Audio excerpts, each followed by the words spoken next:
Attention, please. This uploading is only for educational purpose. No intention to infringe copyrights. Learning English with subtitles GPITRAL. Follow us.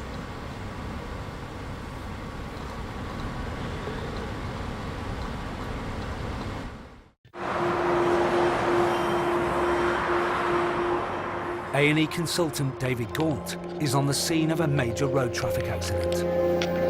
Hi folks! A 66-year-old woman has been in a head-on collision with a van. The injuries that I could see immediately were a very severe injury to her right arm and that she was trapped by both legs. David filmed the entire incident on a small camera attached to his jacket. This is feeling a bit... I think the most tense moment for me was when her blood pressure began to drop again, and my thought process was that if we don't get this lady out very soon, she's not going to make it. Rachel, hello there. We're going to try and get you out now. All right, it's going to be a bit uncomfortable. You bear with us and we'll get you out as quickly as we can. Now, folks, we obviously need to get the board underneath. Okay. Tiny bit forward, that's enough. Now, if you can start rolling. Rolling. Stay nice and still. Well done, my love. That's your back that's hurting. I'm sorry, my love. Rolling. This is the best way of getting you out. Rolling. Keep going, rolling. Keep going. Rolling. Fine, we've hit the bottom. Here. Every patient I see is somebody's mother or daughter, son or husband, but I have to, I suppose, put that aside for a while until I've managed to deal with the injuries that they have. It's going to be on your count on the head. Yeah, 1, 2 then, yeah? Yeah. 1, 2, up. Right, we're released on the feet. We're released on the feet. Right, good. That's enough. Right, hold it there. Straighten up, lovely. Right.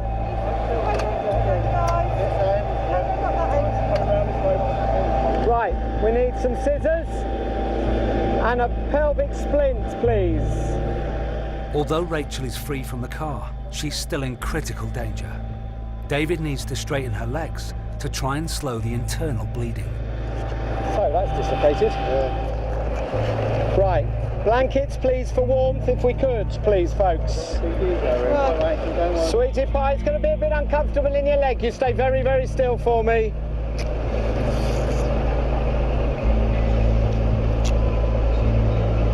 Well done, my love. Good, done. Close. We'll deal with all that bit in a minute. Right, I need one of the fire crew. I need somebody fire crew who's free. Fantastic. Can you just pull on that? Just keep the traction on. That's perfect. Yeah, that's it. Perfect. Keep it like that, because otherwise it's all just going to...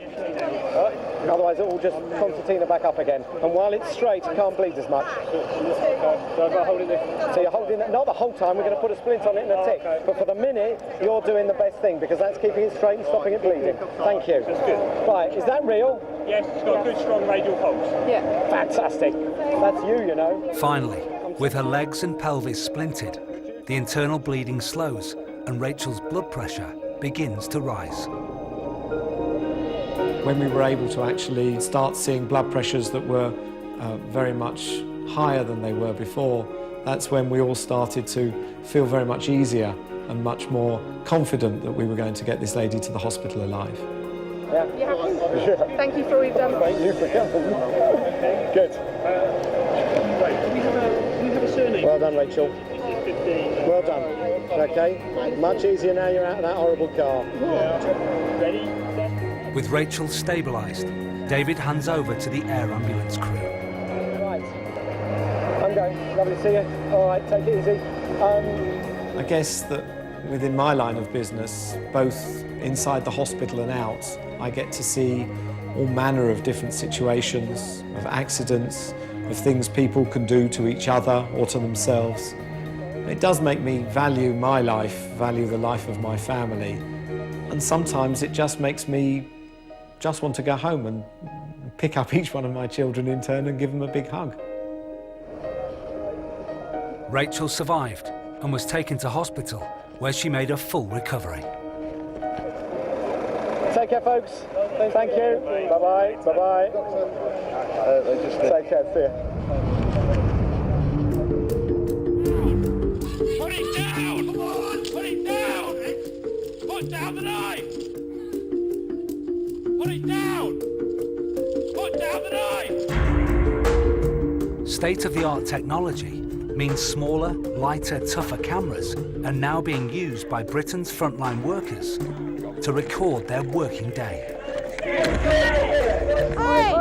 Don't do this filming, mate. Don't do this filming.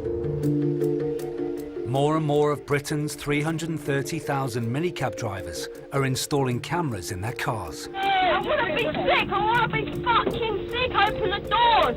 Where are you gonna live? Where are you gonna live? I'm gonna do one of the things. Do you fucking want, you bastard? In Nottingham, the city's largest cab firm, DG Cars, now have over 400 cameras in their taxis.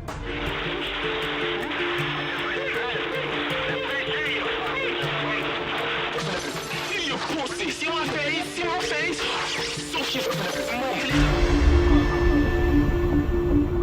With antisocial behaviour and violence against cabbies on the increase, being a minicab driver is often not a first career choice. Never thought I would be a taxi driver.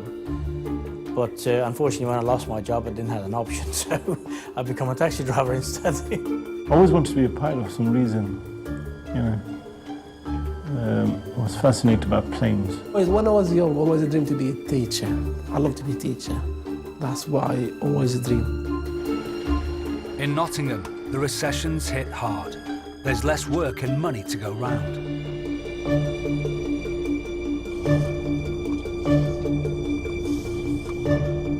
Years ago, you used to go home with a smile on your face, and a big one as well, like this. And now you go like that. How much is it, mate? £6. £6? Oh, price has gone up as well. Now £16 You know what? Jay, give me that. 15. Jay, 10. I've got a tenner. Give me that. Give me that. What have you got? £1. You give me a pound. I give someone £2. What am I doing? How much? £5. £4. 5. Manny, what's 14 divided by 4? Oh wait! Oh wait, no, I do have £4. And there's 50 tip. Thank you very much for the tip. Cheers, mate. Have this tip. Oh, thank you. £2. Don't need the rubbish, mate. Weekend nights are the busiest for cab drivers. Morad has been working them for the last 5 years. I don't have nobody telling me what to do. I don't have nobody telling me you have to start 7 o'clock, 6 o'clock in the morning. I start anytime I want, I finish anytime I want. Because I know I'm a hard worker. Since I got to here, this country, I've been 1 day out of work, 1 day to change job, 1 day, never been out of job, never. I never claim anything. When I was young, I always dreamed to make a lot of money, and like any kid, to have a big house, a big car. It's getting tougher and tougher and tougher and tougher and tougher. Use your head. You're not that fucking hard. We are fucking hard. Me, I'm a weed dealer. I sold coke. I swear down. I'll say it on camera right now. I mean 40 grand a fucking weed, bro. I brought £100 out of this night to buy a little drink and sort of Nashville, bro. I mean more money than what you've ever made in your fucking lifetime, bro. I regret I didn't finish my degree and finish my college or university. I very regret that. Yo, you're lucky you found my thing, you know. Yo, I'll kill you, you know. You want to kill me? Yeah, man. Bloody murder. Murder? Exactly. I've got more guns, more ammunition than what you're gonna fucking know. I will say that on fucking camera, bro. I don't care, because cops can't touch me. They can't fucking touch me, bro. That's why. Understand, bro. Under fucking stand, eh? Understand, G. Under fucking stand, yeah? The cabbie's life is stressful. Am I gonna make money today? Am I gonna meet a customer today? Am I gonna be safe? Am I gonna be home tonight for my kids? Am I gonna be home for my family? That, no answer to that question. You don't know yet until you are on the job.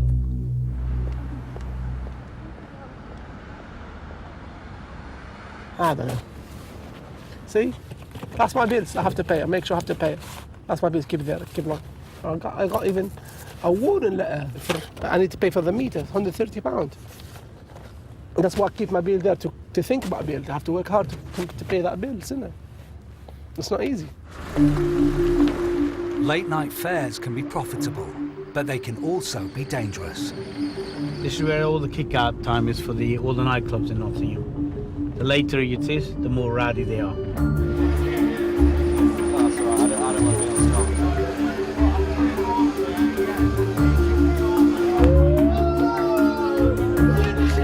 You're out there to working, trying to make a living out of it. You've got to put the hours in to make it pay. After midnight, my door's locked. I have to choose who I pick up. If it's 3 blokes, I'll never pick them up. Sometimes, depends what they look like, I don't pick them up. Good night. It was a good night, thanks.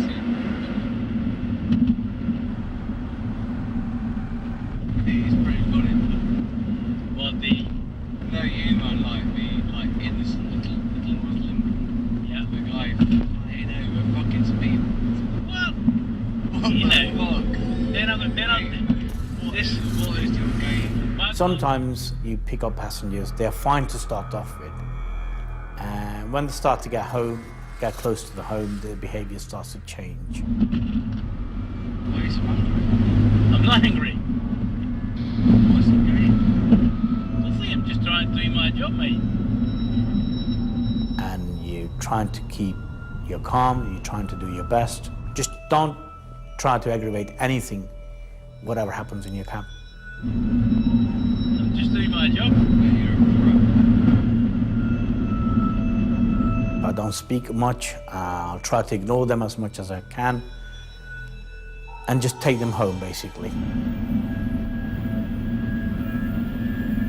What I don't understand is why you were like acting really nice like 10 minutes ago. That's where I normally and you got really angry like in the last 10 minutes. No, that's where I normally Hey, talk. no, there's people. Pull over, pull up. That's where I normally talk. And why did you suddenly decide to be an idiot? Well, I've never been an idiot. I'm You're a rude guy. I'm not a rude guy, mate. You are, mate. I'm not. You really are. You owe me £10.20, mate. Oh, you fuck up. Take care.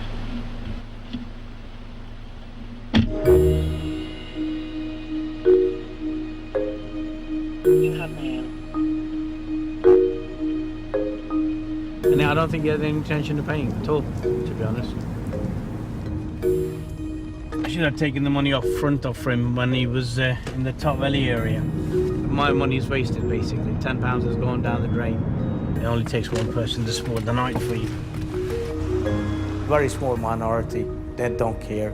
They will cause all sorts of problems. These incidents does happen. If they start to put you off, then you won't be a taxi driver for a very long time. You take it as a bad day, as a bad debt, just like everybody else does. And you write it off and you move on. Next, Let's be quick on this one. the bailiffs are dealing with those intent on avoiding their parking fines. You'll be next, sir. Well, you think I want to give you 3.5? Well, Wow. that's really not silly. Right, that's okay. We'll take your van. Get a guide out. But with drivers fighting back, it's not easy money to collect. You know, mate.